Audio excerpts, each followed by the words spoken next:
Hello students, how are you all? I just hope that you all are safe at your places.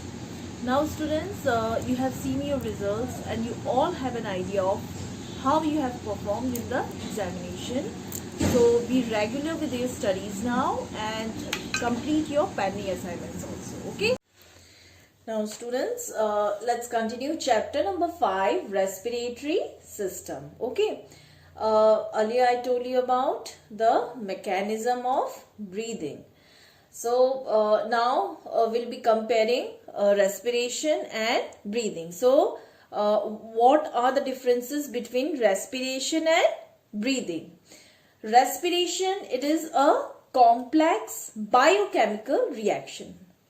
How it is biochemical? Because here what happens, chemical reactions, they takes place inside the cells, okay? So that's why it is known as a biochemical reaction. Whereas breathing, it is a mechanical process. Why it is a mechanical process? Because it involves only inhalation, that means breathing in oxygen, and exhalation. Exhalation means breathing out carbon dioxide, okay? Secondly, it causes oxidation of glucose molecule into CO2, H2O and energy. So, during the process of respiration, what happens? The oxidation of glucose takes place. Oxidation of glucose means breaking down of glucose. Glucose is the food, okay? So, breaking down of food takes place inside the cells, and so glucose molecule, it is broken down into CO2 and H2O, and energy is also released. In breathing, what happens? It involves actually breathing oxygen, it is taken in, and carbon dioxide, it is taken out, okay? So it involves breathing in oxygen and breathing out carbon dioxide. Now thirdly, in the process of respiration, energy is released, okay? Just now I told you that when glucose molecule, it is broken down into CO2 and H2O, then energy is also released. Here in breathing, no energy is released, okay? Now fourth one, oxidation of glucose takes place in respiration, but in breathing, no oxidation of glucose takes place, since there is simple exchange of oxygen and carbon dioxide gas, okay? Now the fifth one, it takes place inside the cell, respiration, but breathing, it takes place outside the cell, okay? So these are the differences between respiration and breathing. Now students, here's an activity, activity 1, and this activity has to be done in your activity file, okay? So the aim of this activity is to demonstrate the role of diaphragm in breathing. Now diaphragm is a dome shaped muscle which is situated or which is located at the bottom of the abdominal cavity, okay? Or we can say it is situated below lungs and heart. Now here in this activity, we have to show the role of diaphragm in breathing. Now when we breathe in, then diaphragm, it contracts and moves downward, okay? And when we breathe out, diaphragm relaxes and moves upward. So here we have to show the role of diaphragm.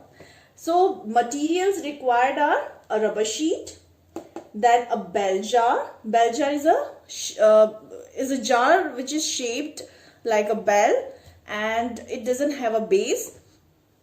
Then 2 balloons and a Y tube arm like this, okay? Y tube, it is in Y shape, so that's why it is called Y tube arm. Now the procedure is, so first of all, we will take an inverted Y tube arm, okay? This one. So then and fit, we will fit this Y tube arm and this bell jar to the mouth of this bell jar, and then 2 balloons at both the arms of Y tube here, okay? Now we'll tie a rubber sheet at the base of a bell jar properly here. Okay. Now, we will note down the observation by firstly pulling down the rubber sheet, okay, and then pushing it upward. Now the observations are that when the rubber sheet it is pulled down, then balloons they get inflated, okay, like this. And when the rubber sheet is pushed upward, or we can say that when the rubber sheet is released back to its position here, the balloons they get deflated, okay. So this shows that how diaphragm it also works like this during breathing.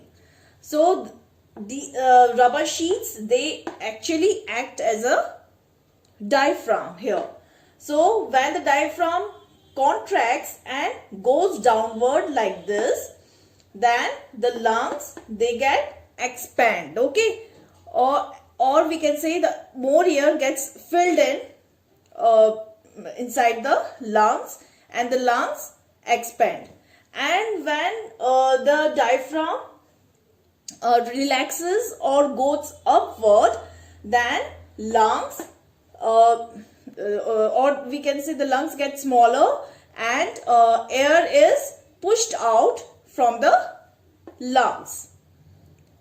So this is how we can demonstrate the role of diaphragm in breathing. Okay, then comes inference, that means the conclusion. Now here the balloon, here these balloons acts as a lungs. This tube, the upper portion of the tube, this one, it acts as a trachea and these as bronchi. Then the rubber sheet acts as a diaphragm and this bell jar acts as a thoracic cavity. Okay, so this experiment shows the role of diaphragm in separation or in respiratory process and inspiratory or expiratory change in lung volume. Okay.